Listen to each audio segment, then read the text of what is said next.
Hello दोस्तों, कैसे हैं आप लोग। हम आशा करते हैं कि आप लोग अच्छे होंगे और अपने पढ़ाई में व्यस्त होंगे।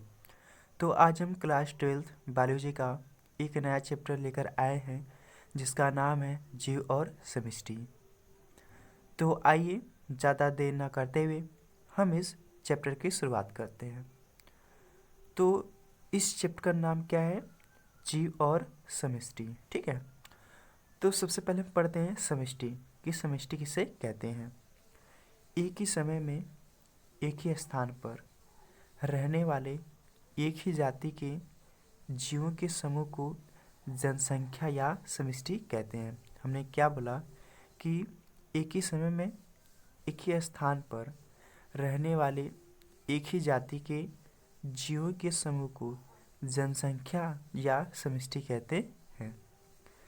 इस प्रकार एक प्रजाति के जीव पृथ्वी पर अलग अलग जगह पर समष्टि के रूप में पाए जाते हैं। ठीक है। इसमें बताया जा रहा है कि एक प्रजाति के जीव पृथ्वी पर अलग अलग जगह पर समष्टि के रूप में पाए जाते हैं। ठीक है। अब देखते हैं समष्टि के गुण। ठीक है। तो समष्टि के गुण क्या क्या हो सकते हैं? पहला होता है समष्टि के आकार व घनत्व, दूसरा आपका जन्म दर, तीसरा मृत्यु दर, चौथा आयु संरचना, पांचवा जैव सूचकांक और छठा समष्टि वृद्धि। ठीक है। तो आइए आगे हम पढ़ते हैं समष्टि के गुण को। तो जो पहला गुण हम पढ़ेंगे उसका नाम है समष्टि आकार व घनत्व। ठीक है। किसी भी निश्चित क्षेत्र की समष्टि में जीवों की संख्या कभी भी स्थिर या एक जैसी नहीं होती है। ठीक है। हमने क्या बोला कि किसी भी निश्चित क्षेत्र की समष्टि में जीवों की संख्या कभी भी स्थिर या एक जैसी नहीं होती है। यह समय के साथ परिवर्तित होती रहती है। ये क्या होता है? समय के साथ परिवर्तित होती रहती है। अतः किसी एक स्थान पर अतः किसी एक स्थान पर इकाई क्षेत्र में निश्चित समय में उपस्थित एक ही जाति के कुल सदस्यों की संख्या को समष्टि घनत्व कहते हैं। ठीक है। हमने क्या बोला? किसी एक स्थान पर इकाई क्षेत्र में निश्चित समय में उपस्थित एक ही जाति के कुल सदस्यों की संख्या को समष्टि घनत्व कहते हैं। ठीक है। आइए आगे चलते हैं। तो जैसे यहाँ पर अगर हमें समष्टि को निम्न सूत्र द्वारा प्रदर्शित किया जाता है। ठीक है। जो समष्टि घनत्व है उनको निम्न सूत्र द्वारा प्रदर्शित किया जाता है। ठीक है। जैसे D equal N upon S. ठीक है। यहाँ पर डी क्या है? समष्टि घनत्व है। ठीक है। और एन क्या है? आपका जीवों की कुल संख्या। ठीक है। एस क्या है? आपका क्षेत्र। ठीक है। तो आपको समष्टि घनत्व किसी स्थान का, ठीक है, समष्टि घनत्व निकालना है तो आप ये फार्मूला आप उपयोग कर सकते हैं। ठीक है। डी क्या होगा? समष्टि घनत्व होगा। एन क्या होगा? आपका जीव की कुल संख्या होगी। ठीक है। एस का आपका क्षेत्र, मतलब जिस क्षेत्र में आपको समष्टि घनत्व निकालना है इस फार्मूले से आप उसको निकाल सकते हैं। ठीक है। आइए आगे चलते हैं। तो जो दूसरा गुण है उसका नाम है जन्म दर यानी कि नाटिलिटी। ठीक है। किसी समष्टि में नए जीवों के किसी समष्टि में नए जीवों के उत्पन्न होने की दर को ही जन्म दर कहते हैं। जन्म दर की समष्टि के सदस्यों की संख्या को वृद्धि के रूप में प्रकट की जाती है। ठीक है। तो समष्टि में अगर नए जीव उत्पन्न हो रहे हैं, ठीक है, तो उस दर को क्या बोलते हैं? जन्म दर कहते हैं। ठीक है। उसे बोलते हैं हम लोग जन्म दर यानी कि नैटिलिटी। अब जो जन्म दर होता है वो समष्टि के सदस्यों की संख्या को वृद्धि के रूप में प्रकट किया जाता है। ठीक है। आइए आगे चलते हैं और तीसरा गुण पढ़ते हैं। तीसरा गुण है आपका मृत्यु दर यानी कि मोर्टालिटी। ठीक है। किसी समष्टि में इकाई समय में मरने वाले व्यक्तियों की संख्या को मृत्यु दर कहते हैं। मानव जनसंख्या के लिए मृत्यु दर 1000 व्यक्तियों पर मरने वाले व्यक्तियों की एक वर्ष की औसत संख्या है। ठीक है, हमने क्या बताया कि किसी समष्टि में इकाई समय में मरने वाले व्यक्तियों की संख्या को क्या बोलते हैं, मृत्यु दर कहते हैं। और मानव जनसंख्या के लिए मृत्यु दर प्रति 1000 व्यक्तियों पर मरने वाले व्यक्तियों की एक वर्ष की औसत संख्या है। ठीक है, उसे बोलते हम लोग मृत्यु दर कहते हैं। आइए आगे चलते हैं, बढ़ते हैं चौथे गुण की तरफ। तो जो चौथा गुण है उसका नाम है आयु संरचना, एज स्ट्रक्चर। ठीक है, इसको समझिएगा आप लोग। किसी भी निश्चित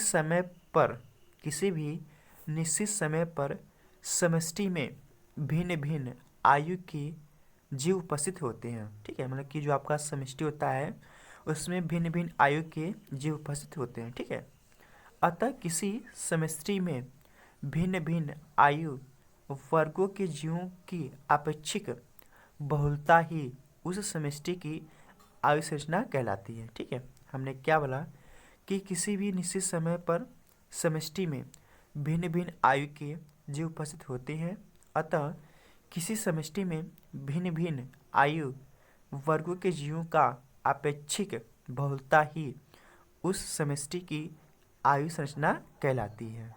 ठीक है, आइए आगे हम लोग बढ़ते हैं। तो जो अगला गुण है उसका नाम है जैव सूचकांक। ठीक है, यानी कि विटाल इंडेक्स। आइए उसको समझते हैं।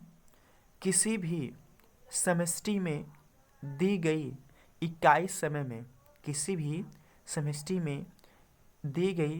समय में जन्म दर व मृत्यु दर के अनुपात को ही जैव सूचकांक कहते हैं। हमने क्या बोला कि किसी भी समष्टि में दिए गए इकाई समय में जन्म दर व मृत्यु दर के अनुपात को ही जैव सूचकांक कहते हैं। ठीक है, जैसे हमें भी किसी क्षेत्र का यानी किसी समष्टि का अगर जैव सूचकांक निकालना है तो क्या करेंगे, जन्म दर बटे के मृत्यु दर और उसे 100 से गुणा कर देंगे। ठीक है, तो हमें जैव सूचकांक का पता चल जाएगा। ठीक है, तो हमने क्या बोला, जैव सूचकांक क्या होता है कि भाई किसी समष्टि में इकाई समय में जन्म दर, ठीक है, और मृत्यु दर के अनुपात को ही क्या बोलते हैं, जैव सूचकांक कहते हैं।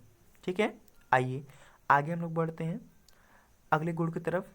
तो जो अगला गुण है उसका नाम है समष्टि वृद्धि। क्या नाम है, समष्टि वृद्धि, पॉपुलेशन ग्रोथ। ठीक है, ये क्या होता है इसको समझिएगा। किसी भी जाति की समष्टि का आकार स्थिर नहीं होता है। ठीक है, हमने क्या बोला, किसी भी जाति की समष्टि का आकार स्थिर नहीं होता। वह समय के साथ पर्यावरण कारकों के प्रभाव में बदलता रहता है। ठीक है, वह समय के साथ पर्यावरण कारकों के प्रभाव में बदलता रहता है। अतः समष्टि एक गति की इकाई है। क्या है, गति की इकाई, यानी कि गति करती रहती है। समष्टि में व्यष्टियों की संख्या में वृद्धि ही समष्टि वृद्धि कहलाती है। ठीक है, तो आपको जो समष्टि है अगर उसमें वृद्धि हो रही है उसे बोलते हैं समष्टि वृद्धि, हम लोग कहते हैं। ठीक है, किसी निश्चित क्षेत्र में उपस्थित किसी समष्टि का घनत्व मुख्य 4 कारकों पर डिपेंड करता है। ठीक है, हमने क्या बताया कि किसी निश्चित क्षेत्र में उपस्थित किसी समष्टि का घनत्व मुख्य 4 कारकों पर निर्भर करता है। तो आइए उस 4 कारकों के बारे में हम लोग पढ़ते हैं। तो जो पहला कारक है उसका नाम है जन्म दर यानी कि बर्थ रेट। दूसरा है मृत्यु दर यानी कि डेथ रेट। तीसरा है आप्रवासन और इमिग्रेशन। ठीक है, चौथा है आपका उत्प्रवासन जिसको बोलते हैं इमिग्रेशन। ठीक है, तो आइए इसको एक एक को पढ़ते हैं। तो जन्म दर क्या होता है इसको समझते हैं। ठीक है, यानी कि बर्थ रेट। समष्टि में नियत अवधि में नए सदस्यों को जन्म। ठीक है, तो कोई समष्टि है उसमें नियत अवधि में नए सदस्यों के जन्म को क्या बोलते हैं, जन्म दर यानी कि बर्थ रेट कहते हैं। आगे है मृत्यु रेट। ठीक, क्या है मृत्यु यानी कि डेथ रेट। समष्टि में नियत अवधि में मरने वाले सदस्य को क्या बोलते हैं हम लोग? मृत्यु दर कहते हैं। ठीक है, आगे है आप्रवासन, इमिग्रेशन। ठीक है, प्रजाति के वे जीव जो दिए गए समय में किसी अन्य स्थान से इस आवास में आ गए। ठीक है, तो कोई जीव है जो अपने स्थान से, ठीक है, अपने स्थान से इस आवास में आ गए हैं। ठीक है, उसको बोलते हैं आप्रवासन, इमिग्रेशन। ठीक है, आइए आगे चलते हैं। अगला आपका उत्प्रवासन, इमिग्रेशन। ठीक है, प्रजाति के वे जीव जो दिए गए समय में इस आवास को छोड़कर किसी अन्य आवास में चले गए हैं, उसे हम लोग उत्प्रवासन कहते हैं। ठीक है, तो यह था आपका, हमने पढ़ा जीव समष्टि पढ़ा। ठीक है, और उसके बाद हमने जीव समष्टि के गुण पढ़े। ठीक है, तो आज के लिए हम लोग इतना रहने देते हैं।